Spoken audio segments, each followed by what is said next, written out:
الصلاة والسلام عليك يا رسول الله وعلى آلك وصحبك يا حبيب الله.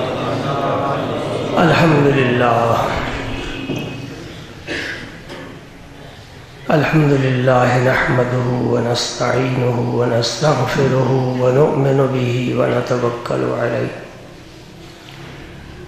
ونعوذ بالله من شرور أنفسنا ومن سيئات أعمالنا من يهده الله فلا مضل له ومن يضلله فلا هادي له وأشهد أن لا إله إلا الله وحده لا شريك له وأشهد أن سيدنا وسندنا وملجأنا ومأوانا محمدا عبده ورسوله الذي أرسله الله بالحق بشيرا ونذيرا وداعيا إلى الله بإذنه وسراجا منيرا. أشهد أنه صلى الله تعالى عليه وسلم بلغ الرسالة ونصح الأمة وكشف الغمة وجلى الظلمة وجاهد في سبيل الله وعبد ربه حتى أتاه اليقين.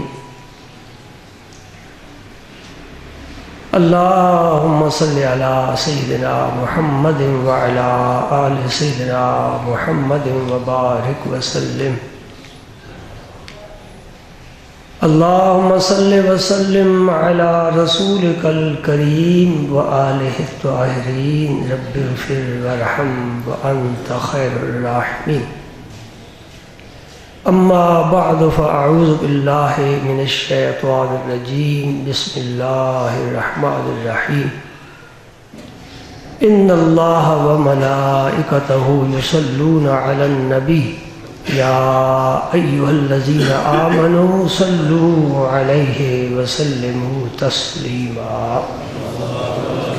اللهم صل على سيدنا محمد وعلى آل سيدنا محمد وبارك وسلم. اللهم صل وسلم على رسولك الكريم وآله الطاهرين. رب اغفر وارحم وأنت خير الراحمين. ذکر کریں اس ذات پاک کا جس پر میرا اللہ بھی درود بھیجتا ہے اور سارے فرشتے بھی درود بھیجتے ہیں. خدا کا حبیب ہے، رحمت کائنات ہے، فخر موجودات ہے، مالک کل ہے، مولا کل ہے، ہادی کل ہے، رحمت کل ہے، شفیع کل ہے، محسن کل ہے، منعم کل ہے. اس ذات پاک کی خدمت میں اپنے درود و سلام کا ہدیہ ہم پیش کر چکے ہیں. گھروں میں بیٹھتے ہیں تو اپنے گھر کی باتیں کرتے ہیں، برادری کی باتیں کرتے ہیں، رشتہ داروں کی باتیں کرتے ہیں، اپنے کنبے کی بات کرتے ہیں. جب اللہ کے رسول کے منبر پر بیٹھتے ہیں پھر رسول کے گھرانے کی باتیں کرتے ہیں. ہمارے گھروں میں گلہ ہے، غیبت ہے، نفاق ہے، نفرت ہے، ایک دوسرے کو دیکھ کر حسد کی آگ میں جلنے کی عادت ہے.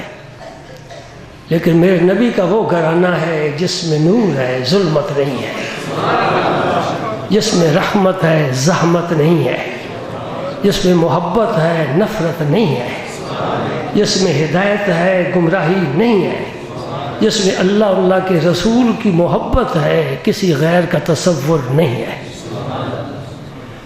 ہاں، بڑا پیارا گھرانہ ہے نا اہل بیت کا، نبی کے گھر والوں کا. انما یرید اللہ لیذھب عنکم الرجس اہل البیت ویطہرکم تطہیرا. سبحان اللہ.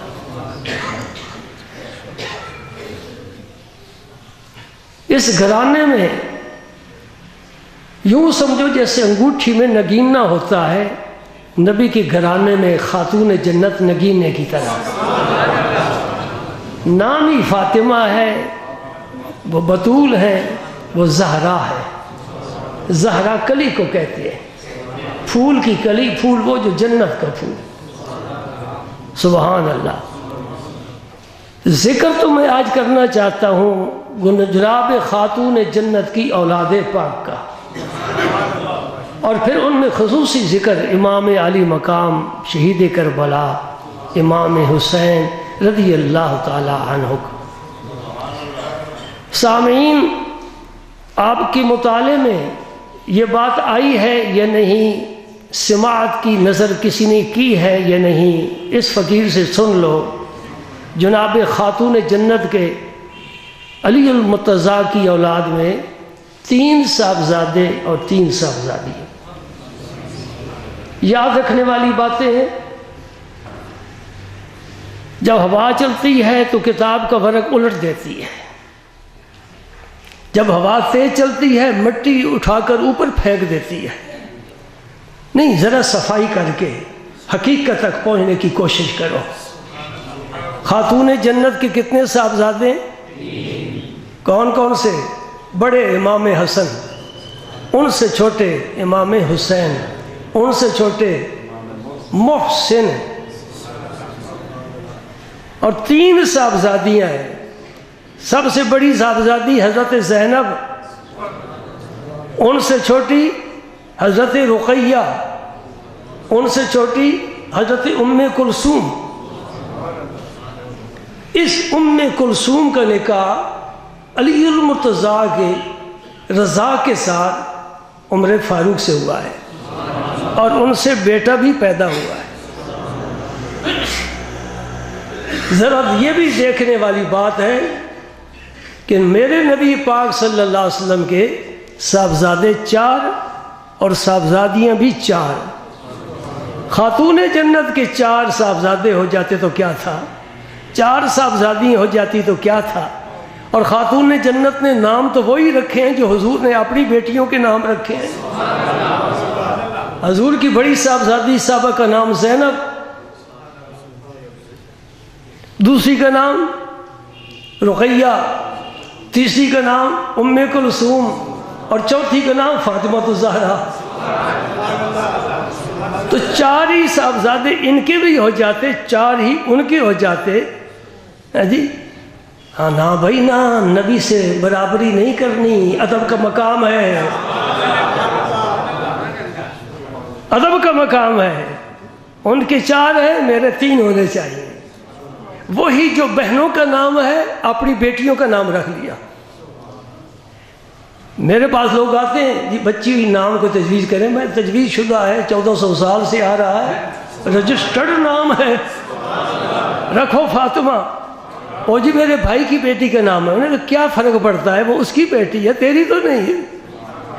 حضرت علی کے گھر بھی 2 فاطمہ، حضرت علی کی والدہ کا نام بھی فاطمہ، اور فاطمہ تو زہرا کا نام بھی فاطمہ۔ ایک گھر میں 2 فاطمہ، وہ فاطمہ بنت اسد جو ماں ہیں، اور فاطمہ بنت محمد جو زوجہ محترمہ ہیں۔ اور انہوں نے گھر میں کام ایسا تقسیم کیا تھا کہ حضرت فاطمہ جو حضرت علی کی والدہ تھی، گھر سے باہر کی ساری ذمہ داری ان کی تھی، اور گھر کے اندر کے حالات معاملات سارے فاطمہ الزہرا کے سپرد۔ اور دنیا کی تاریخ کو دیکھیں، ساس اور بہو کے درمیان پوری زندگی کوئی اختلاف نہیں ہوا۔ کیوں نہیں ہوا؟ 2 وجہ سے۔ آج ہمارے گھروں میں تو اختلاف ہے نا، آنے والی کہتے ہیں مجھے اس بوڑھی کی روٹی پکانے کی مجھے زحمت نہیں میں اٹھا سکتی، یہ خود پکائے، میں بیمار ہے پانی بھی نہیں پلاؤں گی۔ کیا وجہ ہے؟ ایک تو وہ نگاہ تربیت کسی کو حاصل نہیں، وہ نگاہ نبوت کی تربیت یافتہ تھی، انہیں بتایا گیا تھا کہ کیا حقوق ہے بڑوں کے، کیا شوہر کے حقوق ہے، کیا اولاد کے ہیں، کیا پڑوسیوں کے ہیں، ہمیں کوئی خبر نہیں۔ نمبر 2، معاف رکھنا، وہ کسی کالج کی تعلیم یافتہ نہیں تھی، وہ نبوت کی گود میں تعلیم پانے والی تھی۔ ہمارا دماغ یونیورسٹی اور کالجوں نے خراب کیا ہے۔ جب تک ہماری بچیاں ان پڑھ تھیں، گھر کے حالات معمول کے مطابق تھے، امن سکون تھا، ایک دوسرے کی خدمت تھی، بہو آ کر گھر کا سارا کام سنبھال لیتی تھی۔ آج تو کوئی نہیں کرتا۔ پڑھاؤ انہیں۔ اللہ اکبر، اللہ اکبر، سبحان اللہ۔ حضرت سیدات النساء فاطمہ زہرا رضی اللہ تعالی عنہا کے 3 صاحبزادے بڑے حسن پیدا ہوئے رمضان میں۔ امام حسن کی ولادت ماہ رمضان میں ہوئی ہے اور امام حسین کی ولادت شعبان میں ہوئی ہے۔ سبحان اللہ۔ میرے پاک پیغمبر تشریف لائے، فرمایا علی کیا نام رکھے بچے کا؟ جی حرب۔ حرب کا معنی جنگ۔ اللہ اللہ۔ ہم تاش سے کھیلتے ہیں، شطرنج سے کھیلتے ہیں، اور علی کافروں کے سر کی کھوپڑیوں سے کھیلا کرتے تھے۔ انہیں سکون نہیں آتا تھا جہاد کے بغیر، اس لیے انہوں نے نام کیا رکھا؟ حرب۔ میرے نبی پاک نے فرمایا نہیں، حرب نہیں، حسن۔ دوسرے بیٹے کا نام بھی انہوں نے حرب رکھا، فرمایا حرب نہیں، حسین۔ پھر فرمایا حسین منی وانا من الحسین، میرے حسین میں کوئی فرق نہیں ہے، لحموں کا لحمی، دموں کا دمی، فرق نہیں ماں بہن پیا۔ اتنا درجہ دے دیا میرے پاک پیغمبر نے۔ اور جناب امام حسن کے کان میں بھی اور امام حسین کے کان میں بھی اذان میرے پاک پیغمبر نے دی۔ ہمارے یہاں بچہ پیدا ہو، محلے کی مسجد کے امام آ کر اذان پڑھیں گے، یہ امام الانبیاء اذان پڑھ رہے ہیں۔ سبحان اللہ۔ اور پھر میرے پاک پیغمبر نے گھٹی اپنے لعاب دہن سے دی ہے۔ حسنین کریمین کے شکم مبارک میں جو سب سے پہلی غذا گئی ہے وہ رحمت کائنات کا لعاب دہن تھا۔ اگر برکتوں کا اندازہ کرو، یہی لعاب دہن میرے پاک پیغمبر کا حضرت علی المرتضیٰ کی آنکھ پر لگا، ساری زندگی آنکھ نہیں دکھی۔ حضرت انس کے گھر کا کنواں، اس کا پانی کھاری تھا، میرے پاک نبی نے اس میں لعاب دہن ڈالا، وہ میٹھا ہو گیا۔ بڑی کرامتیں ہیں، بڑے معجزات ہیں اس لعاب دہن سے متعلق۔ اور وہی لعاب دہن حضرت امام حسن کے معدے میں جا رہا ہے، حضرت امام حسین کے معدے میں جا رہا ہے۔ 7ویں دن حضور نے منہ تراشی کی۔ یہی اصول ہے، بچے کے 7ویں دن اس کے سر کے بال مونڈے جائیں، مشین کے ساتھ نہیں، اس طرح کے ساتھ۔ اس میں بڑی برکت ہے۔ کوئی عمرے اور حج پر جائے وہ بھی مشین استعمال نہ کرے، اس طرح استعمال کرے۔ یہی نبی پاک کا طریقہ ہے۔ مسواک لکڑی کا استعمال کرو، برش مسواک کے قائم مقام نہیں ہو سکتا۔ ہاں، اگر کوئی ڈاکٹر، کوئی پروفیسر ٹی وی پر آ کر تمہیں یہ کہے کہ مقصود تو ہے دانت صاف کرنا، تو برش سے بہتر صاف ہو سکتے ہیں، اور مغربیت زدہ ذہن ہے، کبھی اس کی بات نہ سنا۔ میرے رسول اللہ نے لکڑی کا مسواک استعمال کیا ہے، فرمایا اس کے 2 فائدے ہیں۔ کیا ہے؟ مطہرۃ للفم مردات للرب، ایک تو منہ صاف ہو جاتا ہے، دوسرا رب راضی ہو جاتا ہے۔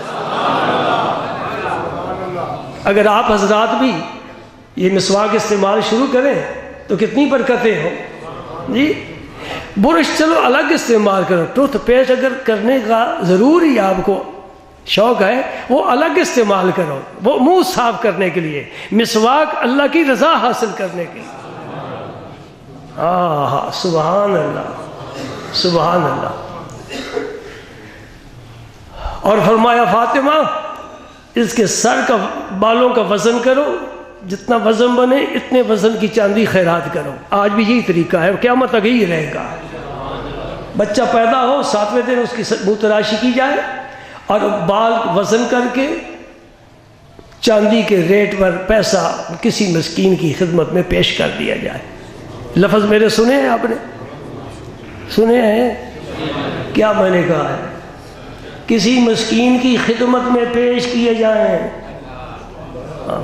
مسکین یوں نہ سمجھو تیری ساری نیکی مسکین کے ہاتھ میں ہے، اور تیرا مسکین اگر تیرا صدقہ قبول نہ کرے تو کسے صدقہ دے گا، اور صدقے کی فضیلت کہاں سے حاصل کرے گا؟ خاک سارا نے جہاں را بحکارت بنے کر چوتھے جانی کے دری گرد سوارے باشد. گرد و غبار میں اٹکے بال اور چہرے پر مٹی پڑی ہوئی، کپڑے پوسیدہ پرانے، شکستہ حالت، اسے حقارت کی نظر سے نہ دیکھ. اگر وہ چاہے رب کی خدا کی قسم کھائے، میرا رب اس کی قسم کو پورا فرمائے گا. رب اشعث اغبر لو اقسم علی اللہ لابرہ. میں حدیث پاک بیان کر رہا ہوں. ایسے لوگ ہیں جن کے بال بکھرے ہوئے ہیں، کپڑے خاک آلود ہیں، اور وہ گلی کوچیوں میں مارے مارے پھرتے ہیں. اس لحل کو کوئی نہیں جانتا کتنی قیمت کا ہے. وہ اگر چاہے قسم کھائے، رب اس کی قسم کو پورا فرمائے، تقدیر بدل دے. ان مسکینوں پر یوں نظر نہ ڈالا کرو یہ مدرسے کے طالب علم ہیں، بچے ہیں، غریب ہیں، مسکین ہیں. نہیں نہیں، ان کے پاس بڑا خزانہ ہے، قرآن سے بڑا خزانہ کیا ہوگا. لہذا صدقہ جو دینے والا ہے وہ عاجزی کے ساتھ دے، اور صدقہ لینے والے کا احسان سمجھے اس نے میرا صدقہ قبول کیا ہے. میں ذرا بڑے لوگوں کا ذہن واش کرنا چاہتا ہوں. ہاں، میرے یہاں مدرسے میں آتے ہیں کئی قسم کے لوگ آتے ہیں، تڑی والے بھی آتے ہیں. میں نے اپنے بچوں کے ذہن میں خودداری کھول کر ڈال دی ہے. تیرا میرا رازق وہ ہے جو عرش والا ہے. کوئی فیکٹری کا مالک میرا تیرا رازق نہیں ہے. جس نے تیرے ہاتھ میں اپنی کتاب دی ہے، اپنے دین کے لیے وقف کیا ہے، انشاءاللہ تیری ساری ضرورتیں پورا فرمائے گا. الحمدللہ. یہ سبق کہاں سے ملا ہے؟ میرے نبی نے فرمایا لا اسالکم علیہ اجرا الا المودۃ فی القربى. اے مدینے والو، اے میرے انصار محبت والو، تم نے یہ سونے چاندی کے ڈھیر لگا دیے، دراہم دینار کے ڈھیر لگا دیے، میں اپنی تبلیغ اس کی کوئی اجرت نہیں چاہتا. میں صرف یہ چاہتا ہوں کہ میرے قرابت داروں سے پیار کرو، اہل بیت سے پیار کرو. اللہ تعالیٰ ہر ایک کو نصیب فرمائے، سچی محبت نصیب فرمائے. سچی محبت کون سی ہوتی ہے؟ جس میں عمل ہوتا ہے، اطاعت ہوتی ہے، اتباع ہوتا ہے، فرما برداری ہوتی ہے. ورنہ تم سے وہ زیادہ آگے ہیں اہل بیت کی محبت والے، ان میں اطاعت نہیں ہے. 10 دن جو محرم کے آئے ان سے پوچھو جا کر کتنے ختم قرآن پاک کے کیے تم نے. اس ماتم کا اہل بیت کو کیا فائدہ، امام حسین کو کیا فائدہ، شہداء کربلا کو کیا فائدہ. فائدہ ہے اس کتاب کا، اسے پڑھ کر ثواب پیش کرو، یہ فائدہ ہے. سینہ کوبی کا فائدہ ہوتا تو میرے رسول پاک کے صدمے سے بڑا کوئی صدمہ نہیں تھا. صحابہ کرام سارے اکٹھے ہو کر سینہ کوبی کرتے تاکہ نبی کو کوئی فائدہ پہنچے. آنسو بہہ سکتا ہے، اس کی اجازت ہے، اس کے علاوہ کوئی کام ہاتھ سے صدمے کے موقع پر کرنے کی اجازت نہیں ہے. سبحان اللہ. اور پھر حضور نے 2 مینڈے منگوائے عقیقے کے، اور وہ ذبح فرما کر گوشت تقسیم فرمایا. یہی طریقہ آج دن تک چلا آ رہا ہے. سبحان اللہ.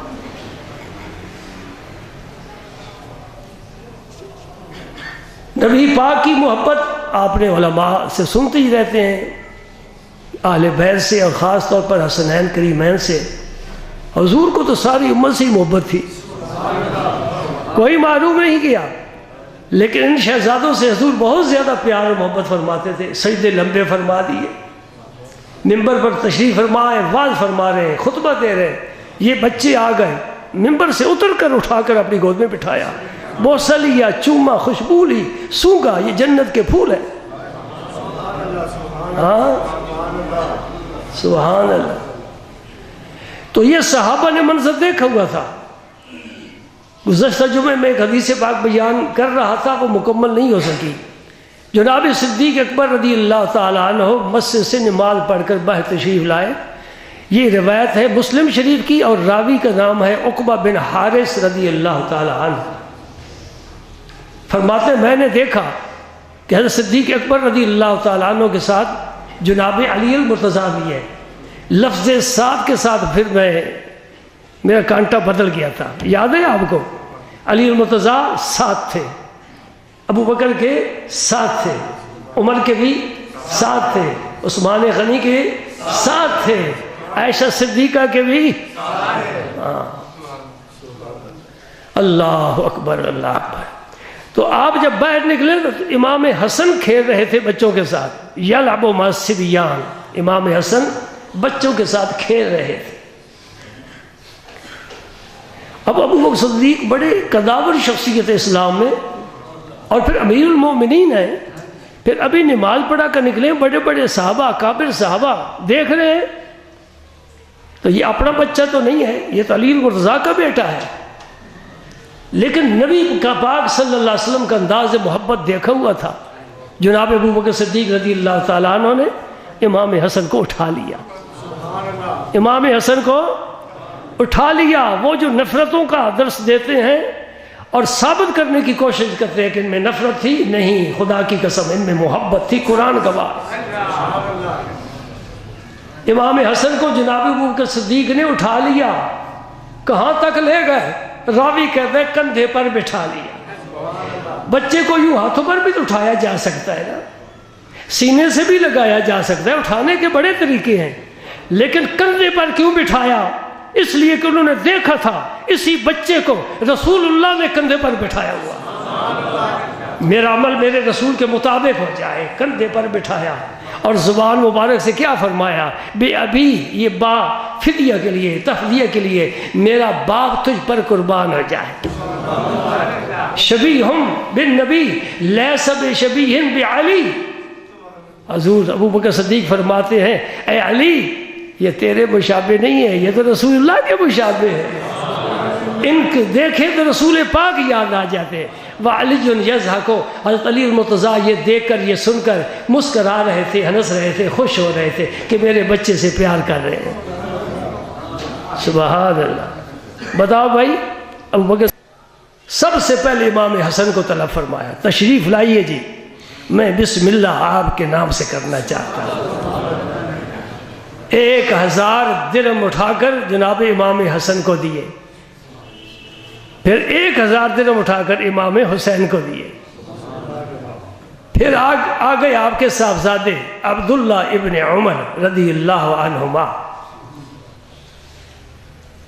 امام حسن پاک بھی بچے ہیں، امام حسین بھی بچے ہیں، عبداللہ بن عمر بڑے ہیں، مال غنیمت کے ان کا حصہ زیادہ ہونا چاہیے، اس لیے کہ جہادوں میں انہوں نے زیادہ حصہ لیا ہے، اور نبی پاک کی مجلس میں پہلی صف میں بیٹھنے والے تھے، اور سنت کے زبردست پابند، ہر صحابی سنت کے پابند ہیں، لیکن حضرت عبداللہ اسپیشلسٹ ہیں اس بات۔ ان کو عمر فاروق نے آپ کے خیال کے مطابق کتنا دینا چاہیے؟ 2000 نہیں تو 1000 تو ضرور ہی دینا چاہیے نا، بچوں کو 1000 دیا ہے تو اپنے فرزند کو بھی تو 1000 دینا چاہیے، لیکن عمر فاروق نے اپنے صاحبزادے کو 500 درہم دیے، ان سے آدھا دیا۔ اب انہوں نے احتجاج کیا کہ میرے سامنے بچوں کو 1000 دے رہے ہو، مجھے 500 دے رہے ہو، کیا وجہ ہے؟ عمر فاروق کی ایمانی غیرت جوش میں آ گئی، فرمایا اے میرے بیٹے، کیا تیرا باپ علی جیسا ہے؟ کیا تیری ماں حسنین کی ماں کی طرح ہے؟ کیا تیرا نانا حسنین کے نانے کی طرح ہے؟ کیا تیرا ماموں حسنین کے ماموں کی طرح ہے؟ نہیں، تو پھر تیرے لیے 500 کافی ہے۔ یہ خبر چلتی چلتی جناب علی المرتضیٰ تک پہنچی، بڑی خوشی ہوئی، بڑی روح تازہ ہوئی، حق ادا کر دیا عمر نے۔ فرمایا میں نے رسول پاک سے سنا ہے، دل کے کان کھول کر سننا، جناب علی المرتضیٰ فرما رہے ہیں میں نے رسول پاک سے سنا ہے، عمر و سراج اہل جنہ فی الجنہ، جنت میں جنتیوں کے لیے عمر فاروق چراغ کی طرح ہے۔ یہ خبر پھر عمر فاروق کو بھی مل گئی کہ حضرت علی المرتضیٰ نے آپ کے متعلق یہ فرمایا ہے۔ آپ نے فرمایا جاؤ ان سے لکھوا کر لاؤ۔ انہوں نے کاغذ پر لکھ دیا کہ یہ روایت رسول پاک نے جبریل امین سے کی ہے، جبریل امین نے اپنا رب کا پیغام لایا ہے کہ میری جنت میں عمر کا یہ مقام ہے جس طرح تاریک کمرے میں چراغ کا کام ہوتا ہے، روشنی۔ حضرت عمر فاروق نے وہ کاغذ اپنے پاس محفوظ رکھا اور اپنے بچوں کو دیا کہ جب مجھے لحد میں اتارو یہ کاغذ میرے سینے پر رکھو، اور طرح سمجھاتا ہوں۔ آپ کو یزید سے نفرت ہے کہ نہیں ہے؟ فرعون سے، قارون سے، شداد سے، حامان سے، نمرود سے، سارے بے ایمان گزرے، ظالم گزرے، تو کوئی شخص بھی اپنے بیٹے کا نام یزید نہیں رکھے گا۔ کہ کیا خیال ہے، رکھ لے گا؟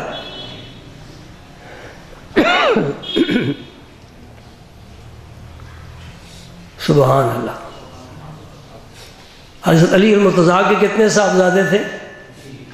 جی نہیں،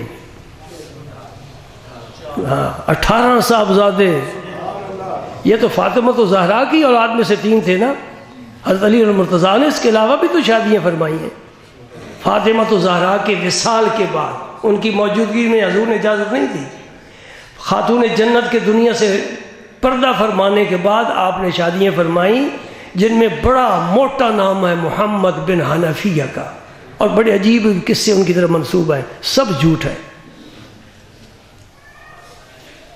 18 صاحبزادے تھے، میں صرف 4 کے نام لینا چاہتا ہوں، یاد رکھیں گے۔ ایک کا نام علی المرتضیٰ نے کیا رکھا؟ ابو بکر۔ ایک کا نام رکھا عمر، ایک کا نام رکھا عثمان، اور ایک کا نام رکھا عباس۔ جو عباس علمدار مشہور ہیں، یہ حضرت علی المرتضیٰ کے وہ صاحبزادے ہیں۔ باقی 3 کا نام کیوں نہیں لیتے؟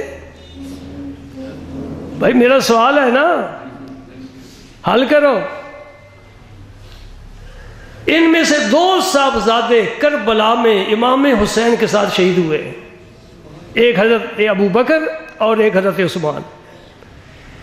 حضرت علی المرتضیٰ نے اصحاب ثلاثہ کے نام اپنے بیٹوں کے نام رکھے ہیں، ان میں سے 2 صاحبزادے حضرت عباس کے علاوہ ابو بکر اور عثمان امام حسین کے ساتھ میدان کربلا میں شہید ہوئے ہیں۔ ان شہداء میں ان کا نام کیوں ذکر نہیں کیا جاتا؟ عباس کا نام لیا جاتا ہے، لینا چاہیے، ان کا بھی لینا چاہیے، حضرت عباس کا بھی، ان کا بھی لینا چاہیے، جو ابو بکر ہے عثمان کا بھی نام ضرور لینا چاہیے۔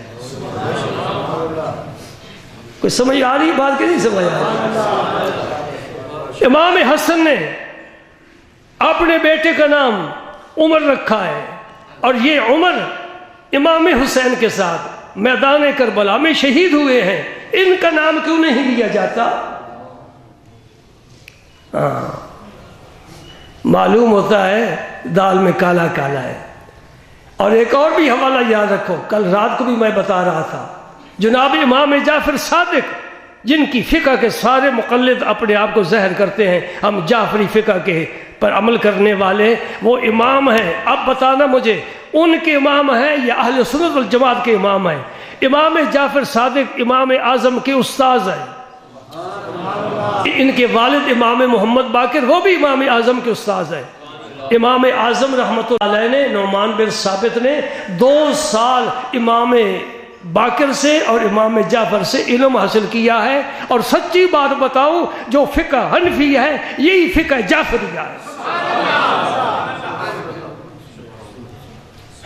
حوالہ تمہارے سپرد یہ کرنا چاہتا ہوں، قرآن کی آیتیں نازل ہوئی عائشہ صدیقہ کی شان میں، اس گروہ کا ذہن نہیں بدلا، نفاق اندر رہا، عداوت کی آگ کے شعلے اٹھ رہے ہیں، ان کے ذہن میں آج دن تک تبدیلی نہیں آئی۔ وہ منافقین کا خیال، ان کی ہی روایت آج دن تک چلتی جا رہی ہے۔ تو میں آپ کو یہ بتانا چاہتا ہوں کہ عائشہ کا نام پیارا لگتا ہے کہ نہیں لگتا؟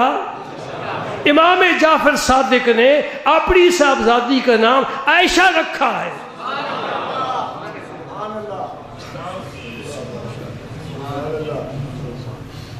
دوستو، یہ وہ باتیں میں کر رہا ہوں جو صرف ہماری کتابوں میں نہیں، ان کی کتابوں میں موجود ہے۔ ابھی یہ کتاب تو میں نے کھولی ہی نہیں، یہ کتاب بند ہے، میں ان کی کتابوں سے بات کر رہا ہوں۔ جی سبحان اللہ، سبحان اللہ۔ ہاں بڑے جی ماتم ہوئے جی، بڑے مصائب کربلا میں آئے امام اہل بیت پر، سنی بھی اسی میں چلے جاتے ہیں۔ میں نے کہا ہے امام حسین کی کتاب کا یہ آخری باب ہے، ذرا پہلے باب بھی تو پڑھو نا، وہ کیا ہے؟ ان کی سیرت کا کوئی نام نہیں لیتا، ان کے کردار کی کوئی بات نہیں کرتا، اصل چیز ان کا کردار ہے۔ سن لو، وقت تھوڑا ہے۔ ان دونوں شہزادوں کو لے کر جناب خاتون جنت نبی پاک کی خدمت میں حاضر رہیں، القطعی یا رسول اللہ میرے بیٹوں کو کوئی تحفہ عطا فرمائے۔ اور نبی کون سا تحفہ دے؟ گھر میں تو صفائی ہے۔ کہتے چیل کے گھونسلے میں مال نہیں ہے، ماس نہیں ہے، ماس سمجھو نا گوشت کو، پنجابی میں ماس کہتے ہیں، چیل کے گھونسلے میں ماس نہیں ہوتا، اور چھاننی میں پانی نہیں ہوتا، اور عاشق کے دل میں قرار نہیں ہوتا، اور نبی کے گھر میں دنیا نہیں ہوتی، جھاڑو پھیر رکھا ہے۔ سبحان اللہ، تحفہ میرا نبی کیا دے؟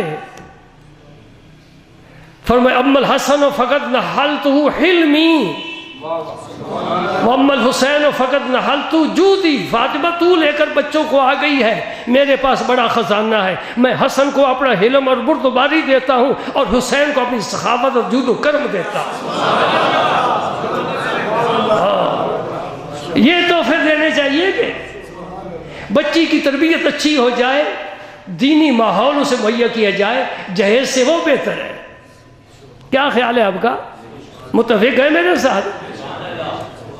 یہ دنیا کا مال ہے، کچھ نہیں ہے، آگ لگ سکتی ہے، ڈاکہ ڈالا جا سکتا ہے، گم ہو سکتی ہے، وہ دو سینے میں چھپ جائے اسے اسرائیل بھی نہ نکال سکے۔ اما الحسن فقد نحلت حلمی، جو رب نے مجھے حلم دیا ہے، پہاڑ ٹوٹ پڑے مجھ پر کوئی صحت پر اثر نہیں پڑتا، میں اپنے حسن کو حلم دے رہا ہوں۔ جب آپ کا وصال ہوا امام حسن مجتبیٰ کا، اور جنازہ مبارک اٹھا کر جنت البقیع لے جا رہے تھے، امام حسین اور مدینہ پاک کا گورنر یزیدی بدبخت مروان ساتھ تھا۔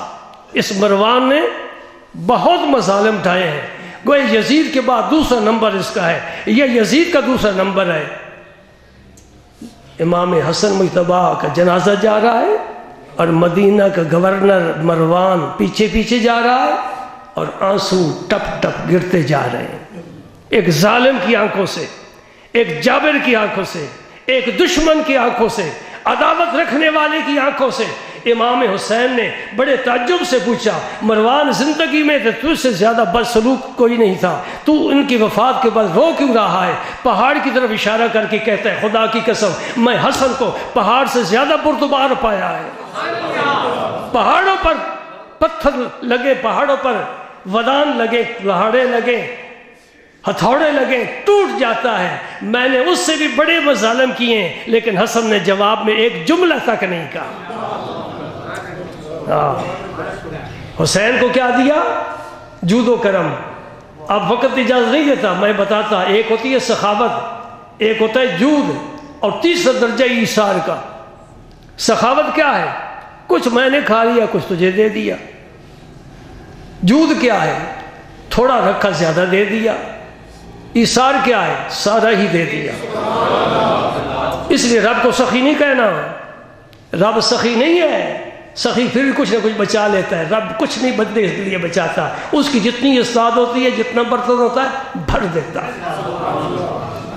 رب کو سخی نہیں کہا گیا، یہ توقیفی اسماء ہے، ہم اپنی طرف سے رب کا کوئی نام نہیں رکھ سکتے، جو قرآن و حدیث میں نام آئے وہی نام ہے۔ جواد ہے رب، رب کیا ہے؟ جواد ہے۔ سخاوت میں زیادہ رکھا جاتا ہے، تھوڑا دیا جاتا ہے۔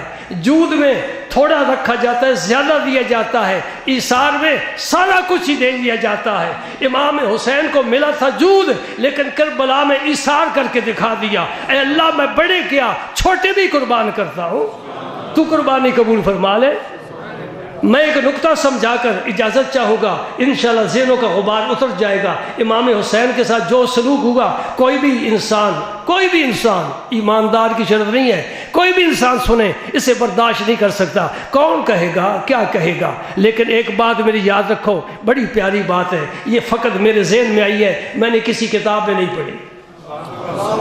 اور آپ نے بھی کسی عالم سے نہیں سنی، پہلی دفعہ آپ کے کان آشنا ہو رہے۔ امام حسین نے نبی کی گود میں بڑی روحانی ترقی فرمائی، نگاہ نبوت سے بڑی ترقی فرمائی، خاتم الطہرا کے دودھ میں بڑی تاثیر تھی، علی المرتضیٰ کی نگاہ کرم میں بڑی تاثیر تھی، زندگی بھر عبادت ریاضت کرتے رہے، اپنے مدارج بلند سے بلند ہوتے رہے، لیکن ابھی مدارج کچھ باقی تھے، وہ باقی مدارج تھے وہ ایک دن میں میرا رب طے کرانا چاہتا تھا۔ اے حسین تو آ جا، آپ قربانیاں پیش کر، تیری قربانیاں ہوتی جائیں گی، تیرے درجے بلند ہوتے جائیں گے، تو اس مقام پر پہنچے گا جہاں آج کے بعد کوئی بھی نہیں پہنچ سکے گا۔ اس کی اطلاع میرے مصطفیٰ نے پہلے ہی دے دی تھی، کیا ہے؟ ان الحسن والحسین سیدا شباب اہل الجنہ۔ امام حسین کے مدارج جو ابھی باقی تھے، وہ میدان کربلا اگر نہ آتا تو پتہ نہیں کتنی عمر لگ جاتی طے کرنے کے لیے، کیونکہ اب نگاہ نبوت اس طرح نہیں رہی، اب وہ گود خاتون جنت کی نہیں رہی، اب وہ پیار علی المرتضیٰ کا نہیں رہا، وہ ماحول نہیں رہا، اس لیے وہ درجے بلند ہونے میں بڑی عمر لگ جاتی تھی۔ رب نے کہا آؤ آج ہی کام مکائے، کربلا میں آ جاؤ، تیرے بچوں کو، تیرے بھتیجوں کو، تیرے پیاروں کو میں خاک پر لٹاتا ہوں، ان پر تیرے ظلم چلواتا ہوں تاکہ تیرے درجے بلند ہو جائیں۔ ایک دن میں اللہ پاک نے انہیں وہ اعلیٰ مقام عطا نصیب فرمایا۔ ہاں، صبر سب سے مشکل ہے، بھوک برداشت کرنا مشکل ہے، پیاس برداشت کرنا مشکل ہے، کہاں تک میں شمار کروں؟ یہ سارے مشکل کام اس دن ہو رہے ہیں۔ روزہ کیوں رکھا جاتا ہے؟ بھوک برداشت کرنے کے لیے، پیاس برداشت کرنے کے لیے، جی اپنی اصلاح کے لیے۔ ایک دن سرکار گزرے راستے میں، سفر پر تشریف لے جا رہے تھے، حضرت ابو ہریرہ روایت فرماتے ہیں، سبحان اللہ سبحان اللہ یہ بیان کرتے ہیں، تو جہاں خیمہ تھا نا خاتون جنت کا، وہاں سے بچوں کے رونے کی آواز آئی، آپ ادھر تشریف لے گئے، فرمایا فاطمہ بچے کیوں رو رہے ہیں؟ یا رسول اللہ پیاسے ہیں۔ فرمایا منادی کرو، قافلے میں کسی کے پاس پانی ہے؟ پانی نہیں ہے۔ ہاں، فرمایا چلو کسی کے پاس نہیں، ہمارے پاس تو ہے نا، ہمارے پاس تو کوثر بھی ہے، تسنیم بھی ہے، سلسبیل بھی ہے، جنت کی ساری نہریں، دودھ والی بھی، ہاں جی شہد والی بھی، ساری نہریں میرے پاس ہے۔ سرکار تشریف لے گئے اور حسن کو بلایا، سینے سے مبارک سے لگا لیا، چوما، سونگا، پیار کیا، پھر اپنی زبان مبارک چوسنے کے لیے دے دی۔ دیکھ لیں، اپنی زبان مبارک میرے پاک پیغمبر نے امام حسن کے دہن مبارک میں دے دی۔ امام حسن چوس رہے ہیں اور جنت کی نہروں کی ساری سبحان اللہ غذا، دودھ کی غذا سب آ رہی ہے۔ وہ سیراب ہو گئے۔ پھر امام حسین کو حضور نے پکڑا، سینے سے لگایا، چوما۔ حضور اس طرح چومتے تھے، مسئلہ بتا کر جاتا ہوں، سر مبارک بھی چومتے تھے، پیشانی بھی چومتے، رخسار بھی چومتے تھے، آنکھوں کو بھی بوسہ دیتے، لبوں کو چومتے، ٹھوڑی کو چومتے، سینے کو چومتے، ہاتھوں کو چومتے، بچوں کو جگہ جگہ سے چومتے۔ ہاں، مسئلہ تو بھی یاد رکھ لے، میرے نبی نے فرمایا اپنے بچوں کو زیادہ چوما کرو، ہر بوسے پر تیرا درجہ بلند ہوگا۔ ہاں، یہ تو پیار کرنے کی دنیا ہے۔ اپنے بچوں کو یوں نہ دیکھو، نہیں، پیار سے، محبت سے، تربیت کا اپنا مقام ہے۔ کھلاؤ سونے کا نوالا، دیکھو شیر کی نظر، اس کا اپنا ایک اصول ہے، لیکن بچے چھوٹے ہوں انہیں سینے سے لگاؤ، بار بار پیار کرو۔ الحمدللہ میرا پوتا ہے، جہاں بھی مل جائے سین میں، میں اس کا جب تک بوسہ نہ لوں میں آگے نہیں چلتا۔ میں نبی کی حدیث پاک کو یاد کیا ہوا ہے، حضور نے فرمایا بچوں کو زیادہ چوما کرو، اپنے بچوں کو زیادہ بوسے دیے کرو، ہر بوسے پر تیرا درجہ بلند ہوگا۔ میرے پاک پیغمبر کی گود میں شہزادے ہیں، حضور چوم رہے ہیں، ایک عرابی آ گیا، کہنے لگا میرے تو 10 بچے ہیں، میں نے کبھی کسی کو بوسہ نہیں دیا۔ حضور نے فرمایا اگر اللہ پاک نے تیرے دل سے محبت کو چھین لیا ہے تو پھر میں کیا کروں؟ یہ محبت ہے، یہ پیار ہے، اور بچے بڑے پیارے. عمر فاروق نے ایک شخص کو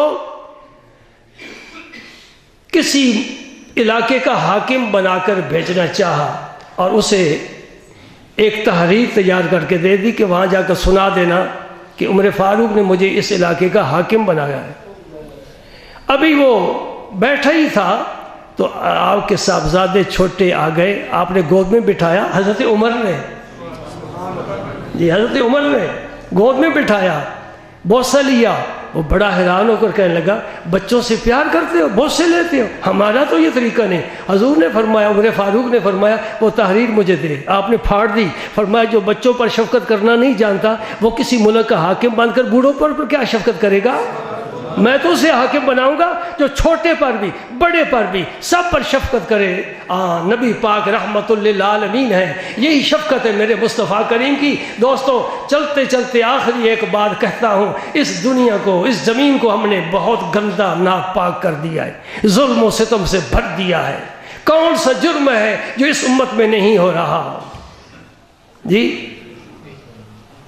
لیکن اس کے باوجود میرے رب نے وعدہ فرمایا ہے ما کان اللہ لیعذبہم وانت فیہم. اے میرے حبیب جب تک اس امت میں تیرا وجود مسعود رہے گا میں تیری امت پر عوامی عذاب نہیں بھیجوں گا, جو چاہے کرتے پھرے. اس لیے نبی پاک نے عیسیٰ علیہ السلام آسمانوں پر چلے گئے. عیسیٰ علیہ السلام بھی آسمانوں میں جنت کی سیر کر رہے ہیں, اب بھی واپس نہیں آئے. میرے نبی پاک چاہتے اللہم الرفیق الاعلیٰ تشریف لے جاتے, لیکن زمین کو کیوں پسند فرمایا کہ میں اپنی امت میں ہی رہوں گا, امت کے ساتھ ہی اٹھوں گا, امت کو ساتھ لے کر معاشر میں جاؤں گا اور رب سے بخشوا کر چھوڑوں گا. یہ تو اس نبی کا کرم ہے نا. لیکن ہمارا ظلم کیا ہے اس پر بھی نظر ہونی چاہیے. اللہ پاک ہمارے حال اظہار پر رحم فرمائے اور اہل بیت کی سچی محبت نصیب فرمائے. درود پاک پڑھتے ہو اللہم صلی علی محمد وعلی آل محمد. سبحان اللہ. امام شافعی رحمۃ اللہ علیہ کے نزدیک نماز میں جب تک درود نہ پڑھا جائے وہ فرماتے نماز ہوتی ہی نہیں ہے. کوئی نماز ایسی نہیں جس میں درود نہ ہو, حتیٰ کہ جنازہ پڑھو پھر بھی, حالانکہ وہ مکمل نماز بھی نہیں ہے. نماز تو رکوع سجود والی ہوتی ہے نا, پھر بھی درود ضرور پڑھو. دعا مانگو پہلے بھی درود پڑھو, درمیان میں بھی درود پڑھو, آخر میں بھی درود پڑھو. کوئی چیز بھول جائے درود پڑھو, یاد آ جائے گی. اہل عرب کا طریقہ ہے, دو آدمی لڑ رہے ہیں درود پڑھتے ہیں چھوڑ دیتے ہیں. سبحان اللہ. اگر کسی کو کوئی شکایت ہو جائے تو کہتے ہیں درود پڑھ. میں ایک دکان پر مکہ مکرمہ میں کھڑا تھا تو ایک عربی آیا, اس نے سگریٹ لگایا ہوا تھا. وہ سگریٹ میرے ہاتھ سے لگ گیا, لیکن اس کے آگے راکھ بنی ہوئی تھی, میرا ہاتھ جلا نہیں. جل بھی جاتا تو برداشت کرنا تھا. اس نے سمجھا اس کا ہاتھ جلا ہے, فوراً کہتے ہیں صلو علی النبی, نبی پاک پر درود بھیج, میرا غصہ ٹھنڈا کرنے کے لیے. یہ کیسے پیارے طریقے ہیں. صلو علی النبی. مدینہ پاک کی گلی میں, پرانی بات ہے, اب تو مدینہ پاک کی عمارتیں بدل گئیں, پرانی بات ہے. مدینہ پاک کی گلی میں ایک شخص دودھ بیچ رہا ہے. دودھ کو عربی میں حلیب کہتے ہیں, حلیب. یہ نہیں حلیب ڈبہ جس میں پتہ نہیں کیا بند ہے, دودھ کے علاوہ سب باقی بہت کچھ ہے. حلیب تو پتہ ہے کیا آواز دے رہا تھا. یہ عربوں کے عیب چن کر لاتے ہو نا عمرے کرنے والے, حج کرنے والے. میں کہتا ہوں اس شخص کا نہ عمرہ قبول ہے نہ حج قبول ہے جو ان پاک لوگوں کے عیب چنے. نبی پاک نے فرمایا اہل عرب سے پیار کرو 3 وجہ سے. میں عربی ہوں, قرآن کی زبان عربی ہے, اور اہل جنت کی زبان عربی ہے.